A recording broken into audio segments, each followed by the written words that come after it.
सोलापूर येथील civil hospital परिसरात drainage line तुंबल्यानं आरोग्याचा आणि स्वच्छतेचा गंभीर प्रश्न निर्माण झाला आहे।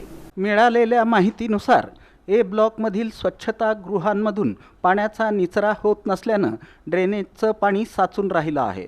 त्यामुळे परिसरात अस्वच्छता वाढली असून संसर्गजन्य आजारांचा धोका निर्माण होण्याची शक्यता व्यक्त केली जात आहे। रुग्णालयात उपचारासाठी येणाऱ्या नागरिकांना दुर्गंधीयुक्त वातावरणात वावरावं लागत असल्यानं तीव्र नाराजी व्यक्त केली जात आहे। या समस्येबाबत सिव्हिल हॉस्पिटल प्रशासन, सार्वजनिक बांधकाम विभाग तसंच सोलापूर महानगरपालिका यांना वारंवार कळवण्यात आलं असल्याचा दावा करण्यात आला आहे। मात्र अद्याप कोणत्याही संबंधित यंत्रणेनं ठोस उपाययोजना केलेली नसल्याचं सांगितलं जात आहे। या संदर्भात प्रतिक्रिया देताना माजी नगरसेवक तथा सामाजिक कार्यकर्ते बाबा मिस्त्री यांनी सांगितलं की ड्रेनेज तुंबल्यामुळे रुग्णालयात दुर्गंधीचं साम्राज्य निर्माण झालं आहे।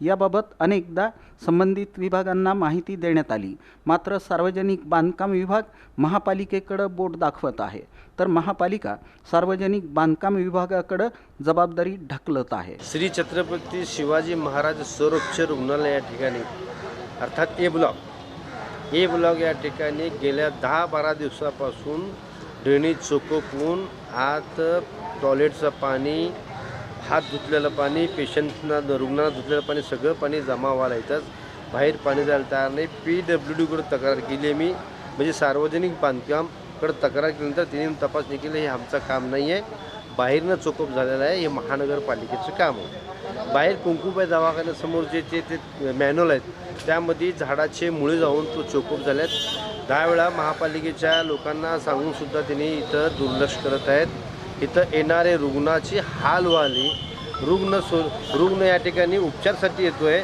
पण त्याला जर असं दुर्गंधी जर असली तर रुग्ण बरं होणार का?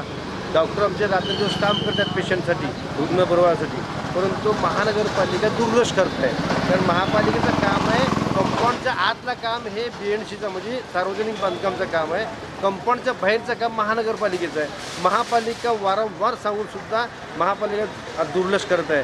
शेवटी आता ऑनलाईनसुद्धा तक्रार टाकली आहे, मी पत्रव्यवहार केलं महापालिकेला, प्रशासनाच्या मार्फत केलं। या दोन्ही यंत्रणांच्या वादात मात्र रुग्ण आणि त्यांच्या नातेवाईकांना नाहक त्रास सहन करावा लागत आहे। रुग्णालयासारख्या संवेदनशील ठिकाणी स्वच्छता आणि आरोग्यविषयक सुविधा अत्यंत महत्त्वाच्या असताना प्रशासनानं या समस्येकडे तातडीनं लक्ष देऊन ड्रेनेज व्यवस्था सुरळीत करावी अशी मागणी रुग्ण आणि नातेवाईकांकडून करण्यात येत आहे। तसंच दुर्गंधी आणि अस्वच्छतेमुळे उद्भवणाऱ्या संभाव्य आरोग्य धोक्यांचा विचार करून संबंधित विभागांनी त्वरित संयुक्त कारवाई करावी अशी अपेक्षा व्यक्त होत आहे।